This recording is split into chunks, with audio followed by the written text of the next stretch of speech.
আজকের এই ভিডিওটাতে আওয়ামী লীগের নেতাকর্মীরা আমার হালকা হয়তো গালাগালি করবেন। দেখেন, এগুলো আমি শুই না, অভ্যস্ত। আমার কাজ হচ্ছে সচেতন করা। আমার সচেতনতায় কি আসে যায়, এই যে পতন হয়ে গেল, এটার আগেও অনেক ভিডিও করছি, বার্তা দিছি, যেখানে অন্যায় মনে হয়েছে কথা বলছি, কিন্তু অ্যাজ এ রেজাল্ট কি হয়েছে, ঝামেলায় পড়ছি, তাই না? তো এখন যারা আবার ক্ষমতায় আছেন তাদের নিয়েও যখন ভিডিও করি, তাদের অনেক অনুসারী ফলোয়াররা গালাগালি করেন, অথবা তারাও হয়তো নিউজ দেখলে গোস্বান্বিত হন। কিন্তু সবার ভালোর জন্য বলি ভাই, কারণ আমরা চাই বাংলাদেশের রাজনীতিটা হোক সুস্থ ধারার। তবে এই মুহূর্তে গতকালকে আওয়ামী লীগকে নিষিদ্ধ করার পরে ফেসবুকে আওয়ামী লীগের নেতাকর্মীরা যথেষ্ট কিন্তু প্রতিক্রিয়া দেখিয়েছেন। এখন এই প্রতিক্রিয়ার পরে বেশ কিছু জিনিস সামনে আসছে। উপদেষ্টা আসিফের যে তথ্য, এর মাঝখানে ধরেন যদি 90% আমি বললাম যেটা বানোয়ার, 10%ও কিন্তু সত্য। যে কোনো ভূমিকা এখন যদি আপনি নেন, মনে রাখেন ফেসবুকে পোস্ট করেন এক জিনিস, কিন্তু রাজপথে অথবা রাষ্ট্রের মধ্যে যে কোনো বিশৃঙ্খলা আপনি 1 লাইন করবেন, আপনার এটা 10 লাইনের ভূমিকা পালন করবে আওয়ামী লীগকে নিষিদ্ধ করার জন্য। ভাই, ভালোবাসা মানুষের অন্তর জয় করা লাগে। আপনি ক্রেজিনেস দিয়া একটা সার্টেন গোষ্ঠীকে বা একটা অংশকে আপনি হয়তো খুশি করতে পারবেন, ভায়োলেন্স দিয়া, প্রতিশোধ দিয়া, কিন্তু ভালোবাসার হিসাবটা আলাদা। এই দেশে এখনো বাংলাদেশে আওয়ামী লীগের লোক বসবাস করতেছে না, বিএনপি জামাত সবার কাছে শ্রদ্ধা পাচ্ছে না, অনেক জায়গায় পাচ্ছে। কেন পাচ্ছে? তিনি যখন ক্ষমতায় ছিলেন, ক্ষমতাকে ব্যবহার করে মানুষকে হয়রানি করেন নাই। আর যারা করছে দৌড়ের উপর আছে, আবার অনেকে না কইরেও আছে, বাটে পড়ে গেছে। আবার তাদেরকে যারা বাটে ফেলতেছে আজকের দিনে, তারাও কিন্তু আগামী দিনে বাটে পড়বে। এগুলাই আমাদের নিউজের রিপিটেশন। গতকালকে আসিফ মাহমুদ একটা স্ট্যাটাস দিয়েছে, তার বক্তব্য হচ্ছে প্রাপ্ত তথ্য অনুযায়ী নিষিদ্ধ হবার পর গণহত্যাকারীরা সারা দেশে বিশৃঙ্খলা সৃষ্টির পরিকল্পনা করছে, সকলকে সতর্ক এবং সজাগ থাকার আহ্বান জানাচ্ছি। এখন আমার এই ব্যাখ্যাগুলো একটু মনোযোগ দিয়ে শুনতে হবে। ধরেন এমনিতে এখন আওয়ামী লীগ দেখলে কোনো কথা বলে জয় বাংলা বলে কিন্তু মাইর দিয়ে ফেলে দেয় না। আগে নারায় তাকবীর বললে মাইর খেত, এখন জয় বাংলা বলে মাইর খায়। এই মুহূর্তে আপনি যদি একটা অপরাধ করেন 1 লাইন, আওয়ামী লীগকে নিষিদ্ধের জন্য প্রাথমিকভাবে এটা সাময়িক একটা নিষিদ্ধকরণ করা হয়েছে, কার্যক্রম স্থগিত করা হয়েছে। বাট আপনি যদি এখন এগুলা করতে যান, কারণ ভাববেন রাজনীতিতেও কোনো বাধা মানে না, কিন্তু ঝামেলায় পড়বেন। আপনি যদি কোনো ভায়োলেন্স ক্রিয়েট করতে চান, যে কোনো বিশৃঙ্খলা ক্রিয়েট করতে চান, বা বৈষম্য বিরোধী কারোর গায়ে হাত তোলেন, অথবা যে কোনো সংঘর্ষ, এখানে প্লাস মাইনাস হইতে পারে।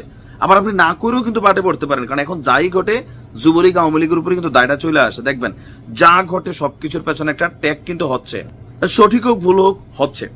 তো সেই ক্ষেত্রে খুবই সাবধান থাকতে হবে। সরকারের জায়গা থেকে সর্বোচ্চ লেভেলের অ্যাকশনে যাবে। যদি আপনি কোনো ঘটনা করেন, গণমাধ্যমে আসবে, এটা নিয়ে মামলা হবে। আপনি একজন ঘটনা করছেন, আপনার এলাকার 10 জন মানুষ এটাতে শত্রুতামূলক মামলার মধ্যে পড়ে যাবে। ইভেন আওয়ামী লীগকে কেন ব্যান করবেন, এরকম 101টা কারণ কিন্তু দাঁড়া হয়ে যাবে। আর এগুলা করে কি পার পাবেন? দেখেন, যারা টাকা পয়সা কামাইছে, মালদার পার্টি, আওয়ামী লীগের এমপি মন্ত্রী, অনেক নেতারা কোটি কোটি টাকা কামাইছে। ভাই, ওনাদের হিসাব আলাদা।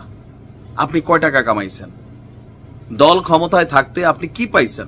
আমাদের রাজনৈতিক দলগুলো টিকা আছে কিছু পাগলা কর্মীদের উপর। আপনি দেখবেন, মানে যখন দল ক্ষমতায় থাকে এদেরকে ভ্যালুই দেয় না কেউ, বরং নিজের দলের নেতাকর্মীদের হাতে মাইক টেরও খায়, মামলা হামলারও শিকার হয়। আবার যখন দল ক্ষমতা থেকে চলে যায়, এই কর্মীগুলাই আবার দলের জন্য ঝাঁপাই পড়ে। কিন্তু আপনি আপনার এলাকায় দেখেন তো, যে হাতে গোনা, আমি আমার এলাকায় দেখছি 100 জনের মধ্যে 2 জন মানে গড়ে যারা বড় মাপের নেতা, তারা মাঝে মাঝে স্ট্যাটাস দেন, এমনকি তাদের ইমেজ অনেকটা পরিষ্কার। কিন্তু যারা আওয়ামী লীগের সুসময়ে খাইলো দাইলো, টাকা পয়সা বানাইলো, নিজের দলের নেতাকর্মীদেরকে মামলা হামলা দিয়া মানে জেলে পুরাই রাখলো, বিভিন্ন ধরনের হয়রানি করলো, আপনি দেখেন তো তাদের কয়জন ফেসবুকে এসে পোস্ট দেয়, দলের পক্ষে কথা বলে, বিদেশে আছে, আইসি জীবনের জন্য চলে গেছে, নানানভাবে ভারতে চলে গেছে। আপনি কি পাইছেন? বরঞ্চ আপনি বিপদে পড়ছিলেন তখনও, এখনো এই ফেসবুকের পোস্টের জেরে হয়তো আপনি বিপদে পড়বেন। আবার কখনো আওয়ামী লীগ ক্ষমতায় আসলে আপনারে চিনতো না, চিনবে না। আপনি বিএনপির দিকে তাকান, আমি বিএনপির অনেকেরই চিনি যারা দুঃসময়ে বিএনপির রাজনীতি করছে। কুমিল্লাতে আমার বন্ধু বান্ধব অনেককে আমি চিনি। বাট এখন যখন ক্ষমতা আসেই নাই, এর মধ্যে তাদের টাকা পয়সা নাই, বাট দলের লেগে দিন রাত সমান করছে, লাইফ বরবাদ করছে। এখন বিদেশ থেকে এক এক নেতা 10 বছর 13 বছর 12 বছর পরে পরে দেশে আসতেছে, আইসা আবার পুরা অনেক ভাইয়ের ছেলেরা আসতেছে, কমিটি তৈরি হচ্ছে, তাদের প্রভাব আধিপত্য। আর আমার ওই যে বন্ধু বান্ধব যারা আছে চিনি, যাদেরকে বিভিন্ন জায়গায় এরা হতাশামূলক স্ট্যাটাস দিচ্ছে, এত বছর দল করে কি পেলাম, হাইব্রিড শুরু হয়ে গেছে, কমিটি নিয়ে মারামারি। এমন কোনো কাজ করা যাবে না যেটাতে আপনি বিপদে পড়বেন। দিন শেষে ভাই আমরা পেট নীতি, মানে আমরা যারা মিডল ক্লাস ফ্যামিলি আছি, ব্যক্তি জীবন লয়ে আমাদের ব্যস্ত, তারপরও দেশ ভালোবাসি, রাজনীতি বাংলাদেশকে কন্ট্রোল করে আমরা কথা বলার চেষ্টা করি, এগুলো আলাদা। কিন্তু সময় আপনার বুঝতে হবে যে এই সময়টা আওয়ামী লীগের জন্য কি পরিমাণ কাফফারা দেওয়ার সময় চলতেছে। আর এই যে পরিণতি আসবে এটা আওয়ামী লীগও জানতো না জানতো, ওবায়দুল কাদের নিজে বলছে যে 5 লক্ষ লোক এক রাতে মরে যাবে, মরে নাই কিন্তু এত